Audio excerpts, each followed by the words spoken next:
Pioneer is the open-world first-person shooter developed by GFA Games. It is a mix of genres including MMORPGs, survival and extraction FPS. And I don't think that there is a person that exists that has more knowledge about Pioneer than I do that is not under the NDA, of course. And the reason why I'm saying that is because I have over 200 hours of research about the Pioneer, and since there is absolutely no one that is covering this game at least a little bit more in depth, I guess I'll be the first one. I do not know why, but I just got really weird Tarkov deja vu from back in the days.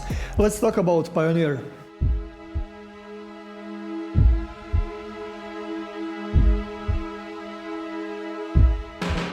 First off, let's talk about the developers. GFA Games. They're founded by developers who previously worked on the Stalker 2, Atomic Heart, King's Bounty, Metro Exodus, and if you go on their website, gfagames.com, you're gonna get a warning about the connection not being private. I tried it on 2 different PCs, I tried on my cell phone, every single time I got the same warning. I do not know if it is about my internet connection or if there is something wrong with their website, or maybe that's not even their website. I do not know, but I was not tempted to check it out. Although under the website LinkedIn, I did found a little bit more of the info. So the GFA Games is from the Moscow. Under the About Us, it says GFA Games is a Russian commercial gaming company. At the moment, we are developing a project in a post-apocalyptic genre. On their first interview, they said that there is 20 of them that are employed. And right now, under the LinkedIn, it says that company size is in between 51 and 200 employees. And by the way, as soon as this company was founded, they started with developing Pioneer. There is absolutely nothing about them before Pioneer. Usually when you're a small developer company, you are not hiring more people until you hit early access, early alpha, whatever the hell, and then you gain money and then you hire even more people. That's the usual route that most of the developers are going for. Although in the GFA Games that is not the case, because they got their money not from the early access, but from the really big investor, Tencent. Now, if you're wondering who the hell Tencent is, well, Tencent is a small Chinese company with around over 100,000 employees. And if any of these games on the screen seem familiar, Tencent is a part of it. And if you did not know, Tencent owns 93.33% of Grinding Gear games. And as far as I've seen, they can release the game right now. And it will be playable and it will have way more content than Diablo 4, that's for sure. But I'm assuming that they are not releasing the game yet because they're negotiating with Xbox, PS, Steam, Epic Games. I do not know, but I think they're under the negotiations, and that's the only reason why the game is not out already. Now, that is just my opinion. I actually do not know if that's true or not. But as far as I have seen, you know, I know that on the beginning of the video, my description of the game was a little bit confusing. Is it MMO? Is it survival? Is it extraction-based shooter? What the hell is it? I'm not the only person that has a problem with describing what kind of a genre this game is, because even GFA Games has no clue how to label the game. In one interview they said we make MMO with the open world. And then on LinkedIn, they're saying that they're making MMORPG. On their Twitter, Pioneer is a MMO game focused on your character's survival and exploration. On their website, it says it is first-person action MMORPG. Some people are even calling it MMOFPS. It is really difficult to label this game what genre it is, because it is pretty much taking all of the good things, all of the good features from many different types of the genres, and they're integrating those features into their game. Because usually when developer decides to make a survival game, the only thing that he's gonna copy are features from DayZ, from Scum, from whatever, War Z. But from what I have seen so far about the Pioneer, I can see so many features from such a wide variety of the games of different genres, and it is just beautiful. Art style is definitely Metro Exodus, and I'm assuming that level designers were devs that used to work on the Metro Exodus. Just a little bit different shading,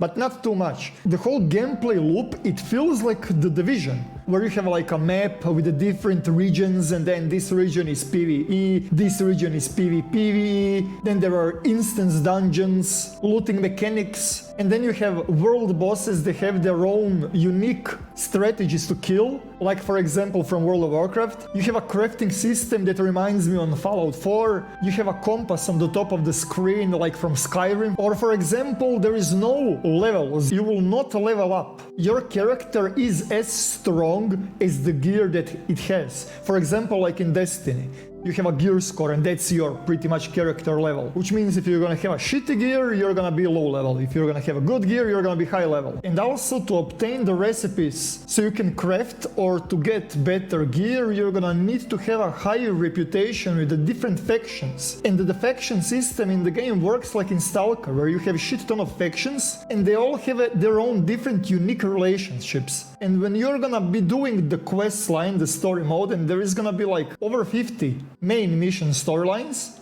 the different decisions that you will be making during your progression will change the relationship in between you and different factions, and based on that you will have your own restrictions, what you can and cannot craft or get. That kind of a loop also affects the daily missions. With the PvP, you will be able to ruin the relationships or make relationships better, of course. And the whole world is pretty much dynamic and you will feel like you're part of it. There is gonna also be a clan system in the game, and based on the progression of your clan you will also get the special benefits. And on top of that, clans will be able to control certain regions, and on the end game there will be sieges where certain clans will defend their own region or attack different clans, like for example from the New World. And just because of that, it is kind of hard to label, oh, this game is this or this game is that, because it will have raids, it will have instance dungeons, it will have endgame, and PvP and PvE. It will have open world PvP, it will have arena PvP for all of the people that like to be a little bit more competitive. There is going to be a penalty on death in PvP, right, where you will drop the items. But if I really have to label it,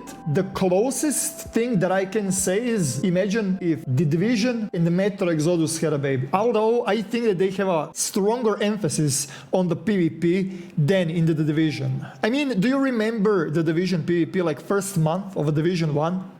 Yeah, that kind of open world PvP, you know? The developer said, we are in favor of a motivated PvP, such as a shootout or killing a boss or control over territory. And developer also said, in the special areas called empty lands, I'm assuming this is like the dark zone in the Division, but in the Pioneer it is scattered around the island, there are uncovered amounts of the valuable resources and dangerous secrets of a Soviet military. And also expect different builds of your character, where you will be able to pick and choose different attributes and different stats that are gonna completely change your playstyle. If you're wondering when is the release of the game will be released in 2022. As I said on the beginning, from my understanding and my knowledge, the game can be released already. The game is going to be released on the consoles also. It is also really important to note is that the game is being developed in the Unreal Engine 4, and they are planning to upgrade the Unreal Engine on Unreal Engine 5, and all of the cutting-edge technology that Unreal Engine can offer, like ray tracing, NVIDIA DLSS, DirectX 12, and all of those cool things, they are working on it and they are planning to implement it into the Pioneer, which means that we can expect really nice optimizations. Pioneer is going to be buy to play with cosmetics, and I'm gonna quote, we are planning to add a free trial period to get acquired with the game before purchasing. This is what World of Warcraft is doing, this is what many other games are doing, right? And also there is going to be a cash shop in the game, although there is gonna be no microtransactions. They're only planning to add cosmetic skins that do not affect the gameplay, and even they should be organic without the toxic colors and other things. Direct shots at the Call of Duty cash shop, so don't expect it like that. It is gonna be more subtle. With the footage that they provided us over the years, I have seen the improvements. Revamping the movement, changing how certain mobs act and look, many changes in HUD. You know, the game is in development for a really long time and it is not gaining not even close of the attention as it should. This video is just the introduction to the Pioneer, okay? Expect many more videos because I'm gonna break down every single feature and mechanic that I know up to this point. And GFA Games, if you need a beta tester that is ready to sign NDA, my inbox on Discord or Twitter are wide open. I hope that you guys enjoyed in this one. Subscribe for more Pioneer content. Thank you guys for watching and see you in the next one. Eroktic out.